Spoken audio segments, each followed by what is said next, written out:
It's January 2025. Dr. Eris Thorne, a geoarchaeologist more at home with seismic charts than ancient myths, is staring at a screen that shouldn't exist. For weeks, his deep earth sensors planted beneath the Temple Mount in Jerusalem have been picking up something impossible. It's a rhythmic, structured pulse. Not geological, not man-made interference. It's a signal, faint but undeniable, originating from a chamber sealed off from the world for over 2.5 millennia. His team, a mix of skeptical engineers and wide-eyed historians, dubbed it the ghost signal. But Eris, a man of science, knew ghosts didn't emit coherent energy patterns. The location was the stuff of legend, a spot whispered to be the final resting place of the Ark of the Covenant. Eris had always dismissed it as folklore, a romantic notion for treasure hunters. His project was supposed to be about mapping fault lines, ensuring the stability of one of the world's most sacred sites.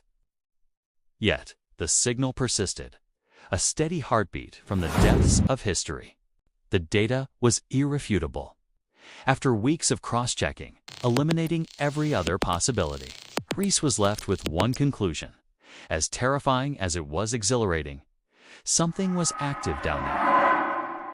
He presented his findings to a clandestine committee of international heritage keepers and religious leaders. The room was thick with tension. A rabbi, an imam, and a Vatican representative listened, their faces etched with a mixture of disbelief and profound gravity. Proving the Ark's existence was one thing, but a signal that implied it was operational.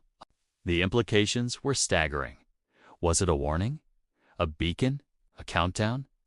The world outside was already a tinderbox of political strife and social division. News like this could either unite humanity in awe or ignite a fire that would consume everything. The committee made a secret, unanimous decision. They had to investigate, but drilling was out of the question. The site was too holy. They would use a new technology, a remote microdrone named the Weaver, capable of navigating through ancient tight spaces using ground-penetrating radar. It was Eris's only shot at seeing what was sending that signal without starting a global conflict. He felt the weight of centuries on his shoulders. He wasn't just a scientist anymore. He was a custodian of a secret that could redefine history, faith, and the future of humankind. The day of the mission arrived.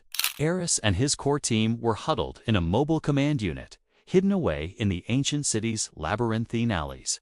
On the main screen, a grainy image flickered to life. The Weaver was in.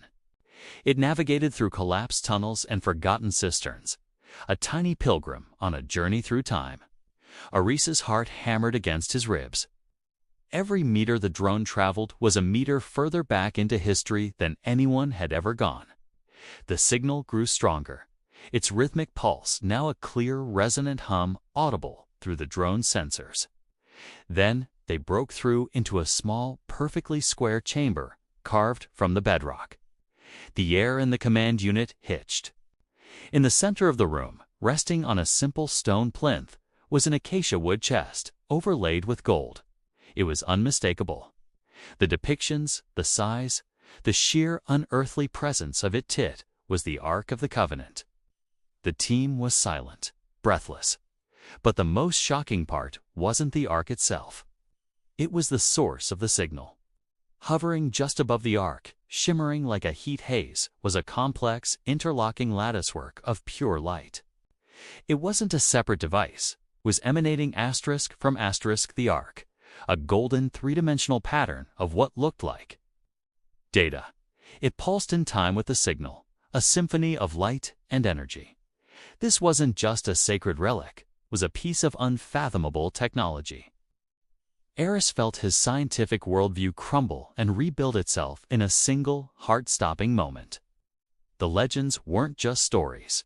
They were condensed, simplified memories of something far beyond ancient comprehension. One of the linguists on the team, a young prodigy named Lena, began frantically working. She realized the pulsing light wasn't random. It was a language.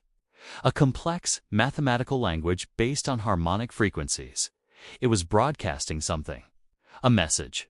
For days, the team worked without sleep, fueled by coffee and sheer adrenaline. Lena, guided by Arisa's understanding of wave physics, started to crack the code. It wasn't a warning. It wasn't a threat.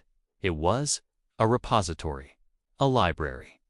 The Ark was broadcasting the collective knowledge of its creators.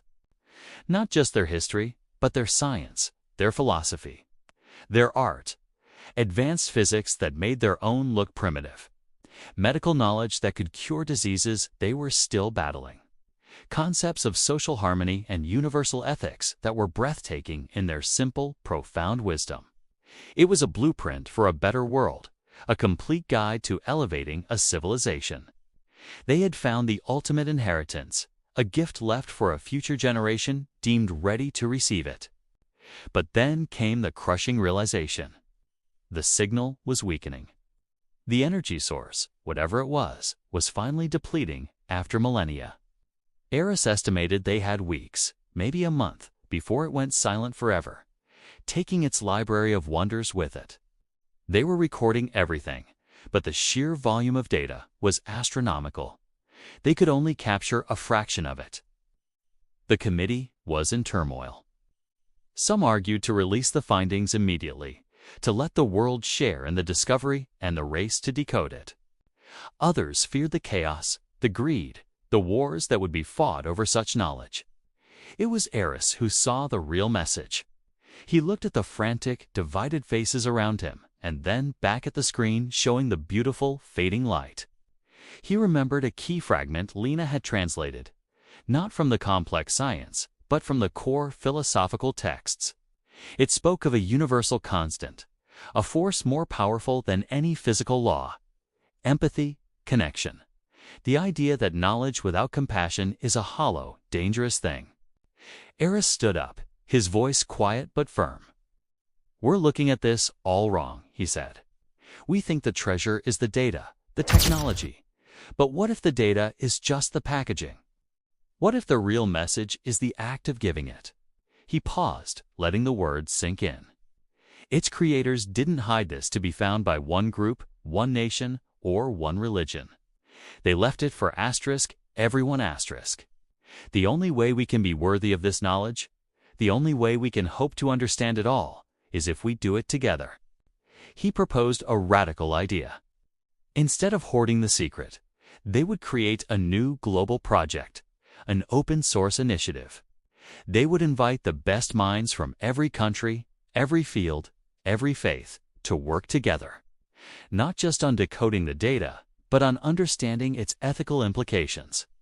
They would share the discovery with the world, not as a prize to be won, but as a shared challenge to be overcome. It was a monumental risk. It could tear the world apart, but it was also the only choice that honored the spirit of the gift. The committee, moved by his plea, agreed. The announcement was made. As expected, the world reacted with a firestorm of shock, disbelief, and excitement. There was chaos, yes, but there was also something else, a sense of wonder. For the first time in decades, the global conversation wasn't about borders or conflicts or divisions. It was about a shared mystery, a common ancestry. Laboratories from Boston to Beijing, from Tehran to Tel Aviv, began collaborating. Old rivalries were put on hold, replaced by a common goal. The signal from the Ark finally faded to nothing, just as Eris had predicted. The light went out, but it was no longer a tragedy. Its purpose was served. It hadn't just broadcast a library of information, it had broadcast a signal of hope. It had forced humanity to look up from its squabbles and look toward a shared future. The Ark of the Covenant, the ancient object of reverence and war, did not bring about a final judgment. Instead, its final silent act was one of profound generosity. It didn't give humanity answers. It gave us a reason to find them together. Thanks for watching. If this story sparked your curiosity, don't forget to like, subscribe, and hit the bell to join us on our next journey into the what-ifs of history.